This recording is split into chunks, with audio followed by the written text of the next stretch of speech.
Greetings, ladies and gents, and welcome to this latest edition of Tales from Outer Space, where I take stories from across the internet and read them for your entertainment.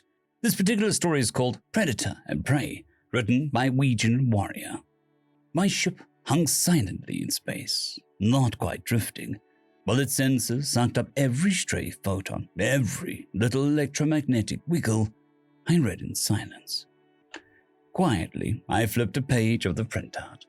It didn't make sense to stay quiet inside my cozy cabin, but I did it anyway. It helped me get in the mood for the coming hunt. The dominant species in this part of the galaxy was the Spar-Ala-Alons, large, vaguely bovine-like aliens. The Spar-Alons were descended from the herbivores like almost every other sentient xeno out there. But while most xenos expected and feared a loud, obvious predator to come tearing through their midst, the Spar-Alons feared the quiet ambush. Some species fear the small and nimble predator, the rat that snuck into the nest and stole the eggs. Some species fear the large and unstoppable beasts, the bear chasing after you. And some fear the ambush, the snapping jaws of a wolf. But our task was to make sure all feared man who could be nimble, unstoppable, and hidden all at once. And once they feared us, we would rule them through that fear. And the printout told me that the Spar-Alons feared the ambush, which was boring. But ever since humanity had decided to accept the role thrust upon us by xenophobia, we have taken some pride in catering to expectations. What was the point in being the ultimate predator if the prey was not in fear? How could they fear us if we didn't play on their paranoia? So it was my thankless task to float around. The squat, efficient hull of my vessel was camouflaged with carbon poles and taut materialized mylar into a much more imposing vague wedge shape. Imposing if you're a bull-headed Spar-Alan, that is. The printout told me that the shape resembled the skull of an apex predator from their homeworld, a beast that got wiped out before humans started to play with fire. Racial memories can hang around for a long time unless overwritten. It was several days later when a quiet little alarm went off, letting me know that one of my remote sensors had picked something up. A fleet of transports had just dropped out of hyperspace and started a long trek from one jump point to the next. The projected course would take them right past where I was, but they would be caught midway between jump points when passing me. I hummed tunelessly as I started plotting a course and making plans. Cold and passive as I was, they wouldn't know what hit them before it was too late to turn around. They would have no option beyond trying to burn past me or fight me. And Herbies know next to nothing about how or why humans fight. I had had enough time to study their formation as they fell towards the star. Several large transports in a tight group, a few faster combat-capable ships along the outer rim, bulls protecting their cows and calves, according to the printouts. An instinctive behavior. When they recognized me as a threat, the faster ships would likely form a wall between me and the transports. I was, however, planning on abusing another of their instincts to catch my prey. I sprung my ambush as they were halfway between jump points. A cold-launched missile, accelerated on cold thrust only, had been underway for hours. As I engaged my engines and left my railgun send the projectile against one of the fighting craft, the missile silently selected the rearmost transport and started homing in on their drive array. As expected, the bulls had formed a wall. I took the occasional pot shot at them to keep their focus on me. The stricken transport fell further and further behind the main formations as they burned hard towards the jump point. I was accelerating too, and would catch up to the stricken transports a short time before the main formation reached the jump point and hypered out. It would be a short time, but it would be enough time. Enough time that they would see me cut the transport off from the herd, enough time that the escapees would spread the word, but not enough time for them to watch me rip and tear into the transport. They would have plenty of time while in hyperspace to imagine the results. As I drifted past the transport, although drifting isn't quite the right word when moving at near relativistic speeds, I let two carefully aimed shots loose against the lagging transports. one at the communications array, which had been transmitting a long series of cries for help, emergency message, and Aspalan curses, and one towards the damaged engines, crippling it completely. As the other transport started phasing out, I reversed thrust and slowed down until I was flying in formation with the crippled ship. I waited for the airlock to cycle, glancing at myself in the internal monitor. My combat suit was bone white, but with red paint on the hands, forearms, and lower faceplate. According to the printout, it should register as the color of blood to the spallons. Sharp, pointed studs covered the knuckles and the back of my hands. A tranquilizer gun on my right hip mirrored the much more lethal gun on the left. If any of the transport's passengers was less than meek, the red would be more than just paint when I was done. Pausing to interface a portable AI-powered hacking unit to the Spallon data terminal, I slowly and methodically made my way through the transport. Engineering deck was devoid of Xenos, likely evacuated when my missile struck. The small bridge was deserted, the crew likely seeking the comfort of the herd as my plasma cutter made short work of the armored bulkhead. That left, if my printout had been correct, the habitation area. A reinforced deck, large enough to hold the crew and passengers, large enough to make a stand, if the Herbies had the bravado to stand up to me. I paused. The habitation area was sealed, of course, but the real bother was the three young males standing in front of the contracted doorway. They were nervous, yes, but they had either chosen or been forced to take on the role of grown bulls, protectors of the herd, a bulwark against predators, a disposable distraction, or, from my point of view, three sentients not thinking things through. I sighed to myself as I stepped into their line of view and fired my trank gun. Two of the young males dropped before they had taken 2 steps towards me. The third kept coming. Either I hadn't gotten a clean shot, or he was so full of adrenaline analogs as to counteract the drug. I holstered the gun, braced one foot against the deck, and waited. Just as he lowered his head to spear me with his twin horns, I let my right fist fly forward. The combat suit's hydraulics whined as I made contact. Through the audio pickups, I could hear his skull crack, his spine compressed, his hooves sliding on the deck plates. He crumpled in a heap in front of me, blood gushing from his mouth. I sighed again. The young male was dead or dying, a lost opportunity. I studied the doorway for a few seconds. The Herbies inside had likely witnessed the short battle through hidden pickups, so any delays on my part would weaken the shock effect. And since haste was needed, I started punching the door. But the suit's augments turned up to the maximum. Each blow buckled and bent the door panels until the door collapsed into a heap of broken parts. I slowly stepped over a heap and surveyed the room beyond. 61. Add in the 3 young males I'd already taken care of, and it made a full 8 squared, which, if the printout was correct, was what I could expect to find on the transport. A ship might be comfortably fit 2,000 humans. I kept still, the combat suit's faceplate an unreadable surface as I waited to see what the Herbies would do. They had all moved towards the back of the open deck, young ones innermost, the semicircle of females making a wavering wall between them and me.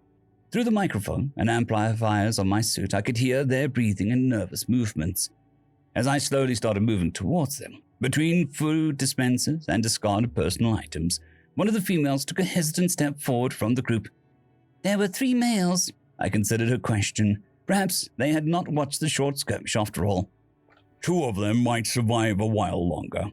One was my offspring. None of them could stop me. The herd will trample you for this. The herd abandoned you.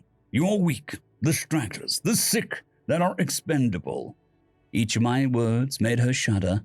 I took a step forward. She took 2 back.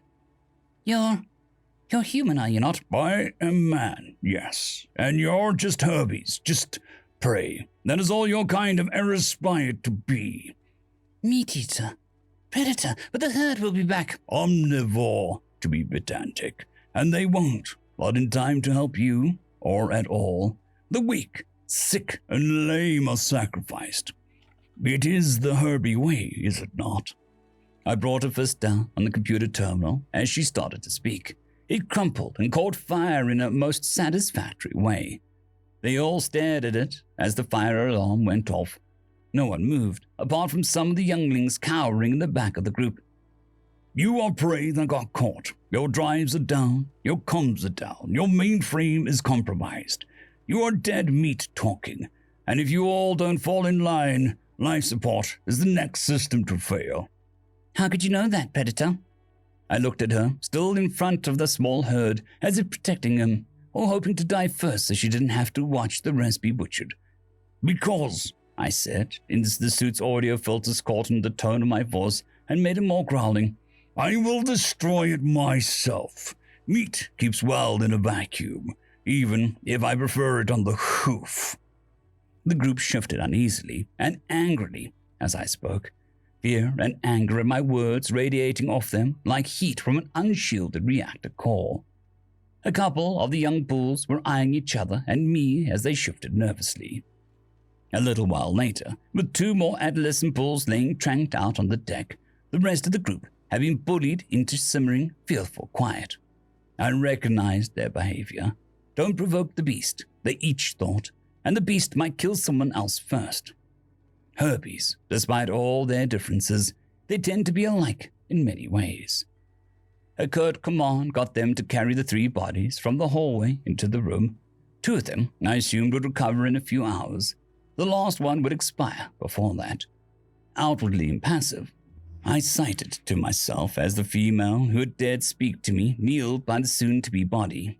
A small alarm went off in my ear, letting me know that the hacking unit had finished shrinking its virtual fangs into the spar-alarm systems, its claws and tendrils holding tight and binding the stricken transport to my ship. This derelict, I said as I straightened up, this meat locker is now slaved to my ship. I looked around at the spar-alarmans. The young ones were still herded against the far wall, the older children and adult females standing in front of them. No one dared to look directly at me, but if I read the body language right, my words caused fear and unease. I almost nodded to myself, but stopped in time. I slowly scanned the remaining spar-alarmans, then pointed to 2 of the young females. You and you will accompany me to my ship to ensure cooperation from the rest. The 2 I had pointed at shrank back, trying to blend in with the others. The female who had dared to speak hesitated, then very slowly took a step forward. Human, I smiled grimly behind the unreadable faceplate of my combat armor. Yes, pray. She hesitated, casting a sidelong glances at the rest of her group. You want me to take you instead. Her legs trembled as she nodded. And the others will cooperate. Again she nodded. I smiled. I'd hoped for something like this. I am, she said, the captain of this vessel. I shook my head, a gesture that was both human and universal. You were the captain. Now you are meat on the hoof. Pray, follow. I walked towards the broken-down door, past the recumbent bodies on the floor without bothering to see if she followed. If I had read their body language correctly, she would. The others would do nothing to save her, sacrificing her for the benefit of many, just as their herd had sacrificed them. Herbies are easy. I heard the sharp breath as we got onto my ship. She probably expected a slaughterhouse with blood and viscera everywhere. If so, she was disappointed, not giving her much time to think. I pointed to a passenger seat, set low against the floor and in full view of my pilot's seat. Sit down, buckle in. We'll blink out as soon as I can adjust the gross space bubble to encompass your derelict. To her credit, she worked out the one-way buckles quickly. Once locked, it would require a signal from the pilot station to open them again. All secure? She hesitated, then nodded without looking at me. Probably, I decided, questioning what an un-Herbie-like impulse had gotten her to volunteer as my prisoner, snack, plaything. Whatever she was thinking, she was in for a surprise. I strode over to the suiting station to clean and stow my combat suit. I hate that part of the job, I said as I'd gotten my helmet off. I'll never get used to it. I could hear her sharp breath. I'm not sure which startled her more, my voice unamplified and unfiltered, or my words. Such needless waste, the lost potential, the hatred. I can feel it, even through the suit. She was quiet as I unbuckled the rest of the suit and began stowing it. Not the quiet of a Herbie hoping a carnivore would walk past, Not the quiet of a prey hoping to turn the tables on their predator. No, it was the quiet of a sentient listening. "Will they comply?" I asked quietly, as I cleaned the gloves. "Will they stay quiet and not endanger themselves?" She started to say something, then hesitated. I turned to look at her, waiting patiently. She was looking down at the deck plating. I carefully plugged the umbilicals in to let the suit charge, then took 2 steps over and sat down in the pilot seat. I waited until she finally looked at me, seeing me out of the combat suit for the first time. "Will they?" "Yes," she said in a small voice, "without me there to drive them on." "They will default to safe, herb-dish behavior." She nodded as I said what she had left unsaid. "Good," I continued as I started adjusting the ghost space pinch field. "I would hate more losses." "Less meat for your belly, human." I smiled very briefly at the resurgence of her defiance. "No, I hardly ever eat meat these days, unless it's grown in a vat. No, it has lost potential. The opportunities that will pass us by, the slowing of the change." She turned her head slightly to get me more fully in view of her dominant eye, staring at me as if in deep thought. "I know what you're thinking, Herbie. You're thinking, what's the Predator's game here, or something like it." I glanced over at the screen, nodding to myself as I saw the countdown starting. "This isn't a game. In a few handspans of time, this ship, and your transport with it, will blink out and take a detour through ghost space. For some reason, most herbivores get nauseated by the process, which is why Herbies use the hyperlanes instead." I slowly buckled myself in. What I had said was a partial lie. Ghost space upset everyone, but humans were willing to cope with the discomfort for the flexibility and adaptability it provided. "Upon exit from ghost space," I continued, "we'll be in orbit around, well, the name of the place doesn't matter. I won't tell you anything. You and the remains of your herd will be disembarked, processed, and then allowed to integrate with the other inhabitants." "Other inhabitants?" She sounded bewildered. Not too surprising, given everything that had happened. "Yes, last time I delivered a cargo, there was a Quankas, Gatans, Gyaifas, Zelzas, and Sikors living there, in addition to the Spalans and Terrans, of course." "It is a livestock planet, then? Meat from the hoofful?" "No." My voice had been harder than I intended. She shrunk in her chair. "No," I repeated in a softer voice. "Quite the opposite. It is a place where they are learning to live together, and to live with humans. Younglings adapt quickly, as a rule. Grown sentients take longer, but generally adapt. Those who can't are allowed to withdraw to a single-species enclaves. In time, the project will spread to other planets, other systems." I tightened my harness as the countdown got closer to 0. "But why? Why, Predator?" "To show the galaxy that humans are just human. To prove to you all that we are not the monsters you insist to see us as. To regain the chance you denied us by seeing us as nothing but predators and yourself nothing but prey." She sat in silence as the countdown got closer and closer to 0, staring at the deck. I placed my hand on the activator switch. She glanced up and sighed heavily. "I'm sorry about your son, Herbie. I did not wish to kill him, and his death will weigh heavily on me for the rest of my life." Something akin to understanding started to fill her bovine face. The countdown reached 0, and I pushed the activator switch. The rush of the ghost space interface buffeted our minds and souls, making conscious thought, thankfully, impossible for a while. End of story. I'd quickly like to thank the T5 peeps: Cold War Boomerwaffen, Severin Cerberus, Bushmaster 177, Henry the Red, Caspar Arnholtz, Cold War Boomerwaffen, Elijah Silvercross, Dragzoon WRE, and Severin Cerberus. Thank you very much.